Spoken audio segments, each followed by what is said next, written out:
ఓం నమః శివాయ. నమో నారాయణాయ.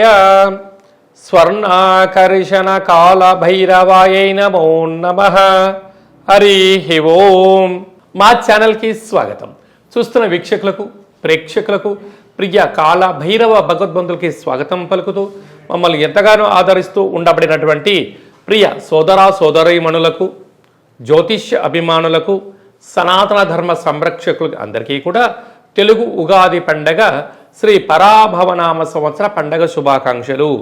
ఈ సంవత్సరం రాజు దేవగురు బృహస్పతి అవ్వడం వలన అందరికీ మంచి విద్యను, విద్యార్థులకు విద్యను, ఉద్యోగస్తులకు ప్రమోషను, వ్యాపారస్తులకు ధనాదాయము, రాజకీయవేత్తలకు అనేక రకాల పదవులు అలంకరిస్తూ నైపుణ్యంతో కూడుకున్న, ఆరోగ్యంతో కూడుకున్న ఐశ్వర్యాన్ని ప్రసాదించాలని మనం కూడా మనసారా కోరుకుందాం. ద్వాదశ రాశుల్లో గ్రహ గమనాలు వీక్షింపచేద్దాం. మిథున రాశిలో దేవగురు బృహస్పతి సంచార స్థితి, సింహరాశిలో కేతు సంచార స్థితి, అలాగనే కుంభరాశిలో రాహు సంచార స్థితి, మీనరాశిలో శని భగవానుడి సంచార స్థితితో ద్వాదశ రాశుల్లో గ్రహ గమనాలు ఈ విధంగా ఉన్నాయి. ఈ సంవత్సరము రాజు దేవగురు బృహస్పతి అవ్వడం వలన సకాలంలో పంటలు, విద్య, ఉద్యోగము, ఐశ్వర్యము, అనంతమైన ఈ భూమండలమంతను కూడా నిత్యము సస్యశ్యామలంగా ఉంటుంది. కనుక అందరికీ ఇది చాలా శుభకరణంగా భావించగలగాలి. మంత్రివర్యులు కుజభగవానుడు అవ్వడం వలన పాలకుల మధ్య స్వల్పమైన విభేదాలు ఉండే అవకాశాలున్నాయి. సమన్వయంగా ఎవరైతే ముందుకు వెళ్ళగలరో వారందరికీ ఐశ్వర్యం కలుగుతుంది అని చెప్పి గమనించాలి. కనుక ఈ సంవత్సరము పరాభవనామ సంవత్సరము అంటే కొద్దిపాటి అధర్మంగా ఉండబడిన వారికి పరాభవము, అవమానం తప్పదు. ధర్మబద్ధంగా ఉండబడిన వారికి ఐశ్వర్యం కలుగుతుందని చెప్పి కూడా గమనించాలి. మకర రాశి వారికి శ్రీ పరాభవనామ సంవత్సరంలో ఆదాయ వ్యయాలు ఎలా ఉండబోతున్నాయి, ఐశ్వర్య ఆనందాన్ని ఎలా పొందాలో ఈ వీడియోలో సవివరంగా సంపూర్ణంగా తెలుసుకుందాం.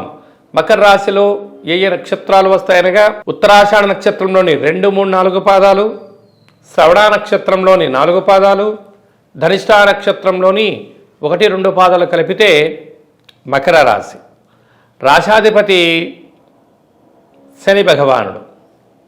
వీరికి ధనావాకు కుటుంబ స్థానంలో రాహు సంచారము చేయడం, ఒకవైపు వీరు మంచినీళ్లను లాగా ధనాన్ని ఖర్చు పెట్టేటువంటి మనస్తత్వం కలిగిన వ్యక్తులు వీరు. అంటే వీరికి తల్లిదండ్రుల ద్వారా కానీ, గురువుల ద్వారా కానీ, పూర్వజన్మ సుకృతం ద్వారా కానీ అనంతమైన సంపద, ఆనందానికి, విలాస జీవితానికి వీరే కేంద్ర బిందువులు. కనుక ఈ సంవత్సరము వీరి యొక్క ఆదాయం 2, వ్యయం 8 అంటే -6లోకి రాబోతున్నారు. కనుక వీరు ఏం గుర్తు పెట్టుకోగలగాలి? స్వీయ నియంత్రణ, అనవసరమైన ఖర్చులు తగ్గించుకోవాలి. విందులని, వినోదాలని, ఆర్భాటాలకు వెళ్ళారా? మీరు అప్పుల పాలు కావడమే కాకుండా కుటుంబాన్ని అస్తవ్యస్త పాలు చేయడం, క్రెడిట్ కార్డులో డబ్బులు గీయడం, డబ్బులు ఇస్తున్నారు కదా అని చెప్పి లోన్లు తేవడం, రెండూ కూడా భవిష్యత్తులో మిమ్మల్ని ఇబ్బంది చెందించే పరిస్థితి కనపడుతుందని చెప్పి జ్యోతిర్విజ్ఞానం తెలియచేస్తుంది. రాజ్యపూజ్యం 1, అవమానం 2, శత్రువులు పొంచి ఉన్నారు. కనుక దయచేసి అప్పులు ఇవ్వద్దు, అప్పులు కూడా పుచ్చుకోవద్దు అని చెప్పి జ్యోతిర్విజ్ఞానం తెలియచేస్తుంది.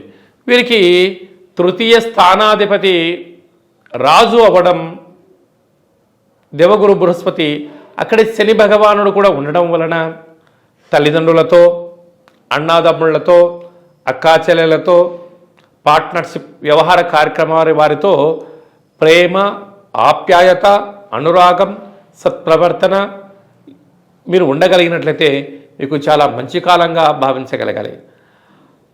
అర్ధాష్టమ రాశాధిపతి కుజుడు మంత్రివర్యులు అవడం వలన ప్రభుత్వపు అధికారులతో ఎంతో సమన్వయం అవసరం. పోలీస్ శాఖ, రక్షణ శాఖ, న్యాయశాఖలతో ఆచితూచి మీరు ఉండగలగాలి. అది కాకుండా దూరావాయు జల ప్రయాణాలు చేసేటప్పుడు కూడా ఎన్నో జాగ్రత్తలు పాటించాలి. వీరు ఈ సంవత్సరము ఇటువంటి పరిస్థితుల్లో 6వ తారీఖు 2వ నెల 2027 పుష్యమాస అమావాస్య శనివారము శ్రవణ నక్షత్ర సందర్భంగా ఆ రోజు దూరావాయు జల ప్రయాణాలు పెట్టుకోవద్దు. కనుక ఈ మకర రాశి జాతకులు శక్తి కలిగితే ఈ సంవత్సరం లోపల కలౌ వెంకటేశ్వర స్వామి వారి యొక్క దేవాలయాన్ని దర్శించడం, తోమాల సేవలో పాల్గొనడం, అంగ ప్రదక్షిణ సేవలో పాల్గొనడం, అలాగనే అనంత పద్మనాభ స్వామి యొక్క దేవాలయ దర్శనం వలన మీరు కుబేరులు అవుతారు. అలాగనే యమునా నది స్నాన సందర్భంగా గ్రహ దోషాన్ని తొలగించుకొని స్వీయ నియంత్రణ ద్వారా అనంతమైన అదృష్టానికి మీరే కేంద్ర బిందువులు అవుతారు.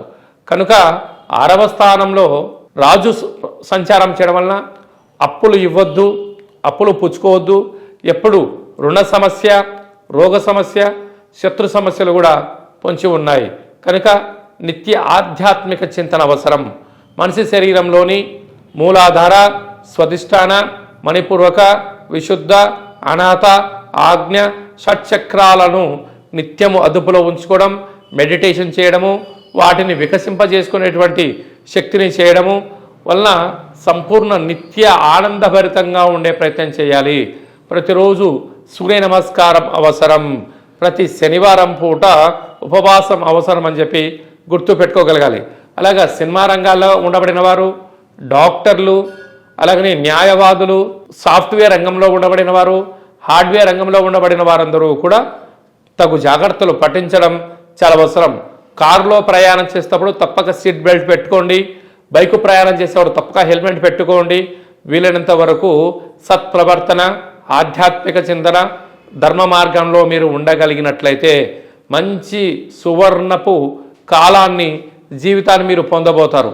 లేకపోతే అనవసరమైన అప్పులు చేయడం, గొప్పలకు వెళ్ళి విందులని, వినోదాలని మీరు ఉండగలిగినట్లయితే అనేక రకాలమైన సమస్యలతో సతమతమవడం, అనారోగ్యము, చర్మ వ్యాధులు, అలాగనే ఆహార ఉత్పత్తులు, చేపల ఉత్పత్తులు, హోటల్ రంగ వ్యాపార కార్యక్రమాలు, నీటి సరఫరా రంగంలో ఉండబడిన వారు, అలాగనే వ్యవసాయ సోదరీమణులు కూడా వీలైనంత వరకు గౌరవ మర్యాదలతో ప్రతి విషయాన్ని గుర్తుపెట్టుకొని ముందుకు వెళ్ళగలిగితే మీకు సువర్ణపు కాలంగా భావించాలి. లేకపోతే అప్పుల కాలమయ్యే పరిస్థితి అధికంగా ఉంటుందని చెప్పి గమనించాలి.